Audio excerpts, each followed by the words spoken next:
Southgate firefighter John Stein was on his first fire truck to respond.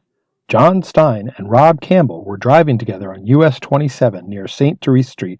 They were Southgate Volunteer Fire Department's 16 and 17-year-old trainees and decided to report. Trainees were not normally allowed on the first responding truck. They allowed us to go on the first truck out, thinking that it was a normal grease fire call. When we came around the bend of the Southgate Cemetery Hill on US 27, we immediately knew it was a large, out-of-control fire. John remembers Jim Parker requesting the assistance of all surrounding fire departments. Upon arriving, we had been given assignments on what areas needed help with assessing where it was thought people might be trapped. We were told to get equipment to the northeast corner of the building where the cabaret room was located. John ended up there for the first 21 hours. I was exhausted when I finally went to bed. We just kept on working and doing our job. There's a newspaper article of John being treated for smoke inhalation. It shows John lifting his head to see shots fired at looters by a Southgate police officer. The cabaret room had bodies stacked and wedged in the double-door exit to the outside lawn. We were trying to remove the bodies as fast as we could from the doorway in order to create an opening for those that might be trapped behind the door. I don't think we ever found anyone alive. The fire gave John a greater appreciation for life. Immediately after the fire, John talked with the fellow SVFD personnel about what we experienced. We were pretty much in disbelief. John's parents were proud that their son was part of a group that was trying to help. The Red Cross provided important emergency disaster relief. Darrell Lee Meter and his wife Dolores were Red Cross volunteers and among the first people on the scene. Dolores worked in the chapel that was being used as an infirmary, while Darrell worked inside the club assisting firemen. Darrell was working at Lakeside Place, first-floor nurses' station, where he worked while studying at NKU when he got the call about the fire on May 28, 1977. Darrell was a disaster nurse with some military special forces training, which kicked in to keep him focused on what to do. Darrell was the only Red Cross volunteer working inside and receiving the victims. When he came out of the club, he was carrying bodies up near the chapel and preventing looters from taking the victims' jewelry and other personal belongings. Darrell went home the next morning, got cleaned up, and threw out his stethoscope and shoes. They were melted. His thoughts and prayers were directed towards the victims and their families. Darrell grieved not being able to help a friend's friend. After Darrell got his wife Dolores at the chapel, they saw this huge butterfly with a long tail, and they felt it was a soul making its way to heaven.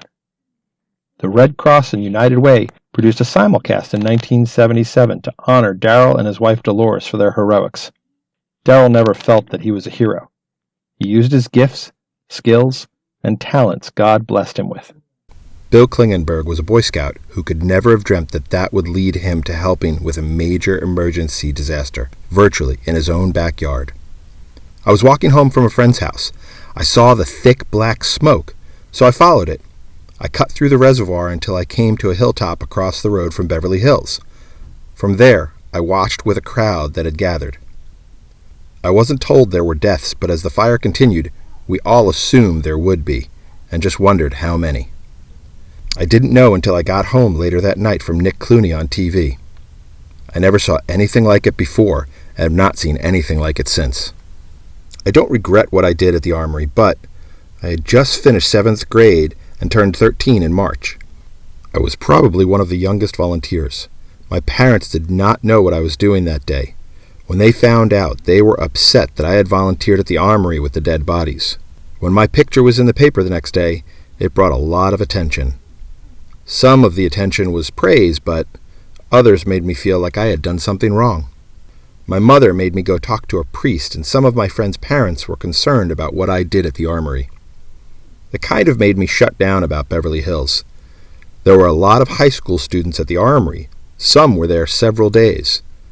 Mike Kohler spent 3 days. He was in charge of the refrigerated truck and all of the bodies in them. Can you imagine? A 17-year-old? I have mixed feelings about the young people called on to work at the Armory. In 1977, there weren't many mental health counselors. That's why my mom wanted me to talk to a priest.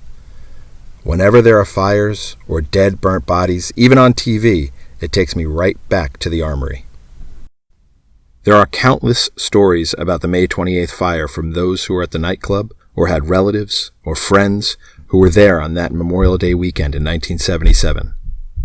Lee Beazold's parents were at the nightclub the night of the fire and safely escaped, but not without difficulty. My mom and dad were in the savings and loan group in the main ballroom. They were seated on the left side of the ballroom 20 feet from the kitchen door. They escorted a speaker out that kitchen door. My parents then followed instructions to go back out the main doors towards the fire. When they got through the doors, the smoke was thick down to 4 feet from the floor. They came out on their hands and knees and maneuvered around the main bar near the front entrance. One group went left to get around the bar. They didn't get out of the fire. Blindly following the person in front of them, by God's grace, they went to the right and got out. I got a call from my parents at 4:30 in the morning. They were at the Southgate VFW.